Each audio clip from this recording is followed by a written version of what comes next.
Now, local news about local people. This is Newslink Indiana. Hello and thank you for joining us on NewsLinkIndiana.com for Thursday, December 15th, 2005. I'm Alyssa Ivinson. Muncie police continue to look for two people who robbed the check into cash on McGalliard Thursday afternoon. Employees say a man and woman entered the store and asked for a loan form. When they went in to get the form, the man walked behind a counter and pulled what employees believe was a gun. After forcing the employees to the floor, the suspects left with an undisclosed amount of cash. Police say they have no suspects, but employees say the man had a mustache and the woman wore a wig and had a gold tooth. Every year, Indiana students are tested on their academic knowledge. While the latest ISTEP results are in, Newslink Indiana's Aaron Walker explains they aren't cut and dried. What equals 9? You have to find the missing number.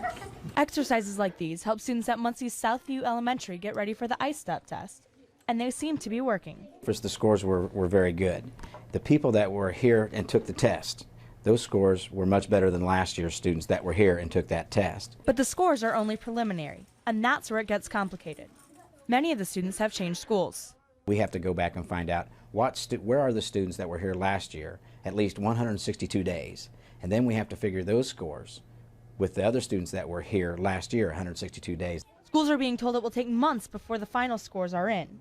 But teachers say the wait doesn't usually cause a problem in the classroom.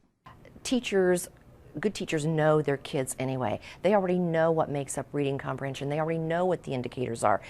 And usually what the testing is, it will simply verify for you as a teacher, I already knew they were weak in vocabulary. I knew that they weren't able to use contextual clues very well. But the testing says, yeah, you're right.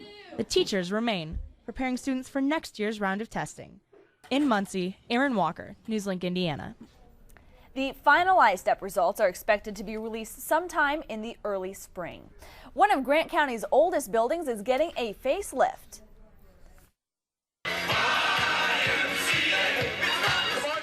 Ground was broken for the new YMCA in Marion Thursday. Mayor Wayne Seabold was there to take the first dig. The building will take over the 77-year-old Coliseum in downtown Marion. It will include a Veterans Memorial and be home to the annual Easter pageant. The president of Grant County's YMCA hopes the new building will help downtown Marion.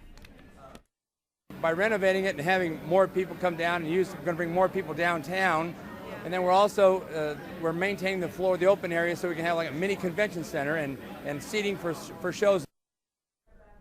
Construction should be in full swing by April 15th. And Joe Thomas joins us now with a look at our forecast. And they're out there doing YMCA, but out there in the snow doing the dance. Yes, it's very chilly outside today. It was like a winter wonderland out there. It was wet snow today. We're looking at those temperatures to drop tonight, so be careful on the roads in the morning. Those snow showers should eventually turn to flurries this evening and even into part of tomorrow. Temperatures will remain below freezing throughout tonight and into this weekend even. Luckily for us, high pressure will move into this area, bringing us a little break from the snow this weekend on Saturday, as you'll see later in my 5-day forecast. Overnight lows, mid to lower 20s around East Central Indiana, a low of 24 in Muncie and Indianapolis, 25 in Bloomington throughout the overnight tonight. You can see the reason for this is a low pressure trough out to our northwest that will be moving through our area tonight into tomorrow, which is what brought the snow in front of this. Behind that is the high pressure system that's going to bring us those partly cloudy conditions for Saturday and even into Saturday evening, Sunday morning. High temperatures for tomorrow in the area, 31 in Muncie, 32 in Indianapolis and Bloomington. So temperatures will remain right around that freezing level, below freezing for Muncie area. So be careful on those roads once again in the morning. Lingering snow tonight will taper off into flurries, so there will be no heavy snow in our forecast for some time now. A low of 24 degrees. Winds out of the west-southwest from 7 to 10 miles an hour. So the winds will be picking up throughout tonight. Be careful with blowing snow in the morning. Snow showers tomorrow. We're expecting less than an inch of accumulation, mostly just flurries throughout the day. But once again, those windy conditions will still be in our area. A high of 31 degrees. Winds out of west-southwest from 10 to 16 miles with gusts up to 29 miles an hour tomorrow. Look at this 5-day forecast. You can see lingering flurries tomorrow, and then we have that high pressure system that's going to bring us the partly cloudy conditions for Saturday and into Sunday. We do have a small chance for some light snow and flurries Sunday and into Monday, but as of right now, those amounts are not significant in any way, so we're not too worried about any more accumulation after that. And then once again, we're supposed to get to partly cloudy conditions again on Tuesday. So temperatures will remain cool, but we have a little break from the snow. And the snow tomorrow, it's still like it was today. I know it got pretty slushy and slick out there on some of the sidewalks. It was slushy, and the temperatures will remain right around freezing tomorrow, so it could be much of the same tomorrow. Then we'll be careful when we're out walking. Yeah, okay, definitely. Thank you, Joe. With Christmas fast approaching, many schools are celebrating in their own way, whether with a nativity scene or a Christmas pageant. Newslink Indiana's Colleen Borman shows how one school is celebrating in a colorful way. Marion Joseph made an appearance today. I was Joseph, and it's itchy. I asked if I could be Marion. Second graders Maura and Stephen led the difficult journey from Nazareth to Bethlehem, or better yet, to St. Paul's Catholic School. We are going to see the King. From kindergartners to 6th grade, students celebrated the Mexican Posada. I think they had a great exposure to what our Mexican Posada is about. St. Paul's has been teaching students Spanish for years. Teacher Maria Ellis says she is glad to bring her culture into the classroom. It is very important because their minds are so clean and they can just pick up so many new things. And students did more than pick up on a different culture. Like the real journey to Bethlehem, the end involves a little treat. And after a few tries, the journey ends with a much looked forward to tradition, the piñata. I got the biggest shot in 2nd grade. Didn't I see them? In Marion, Colleen Borman, Newslink, Indiana.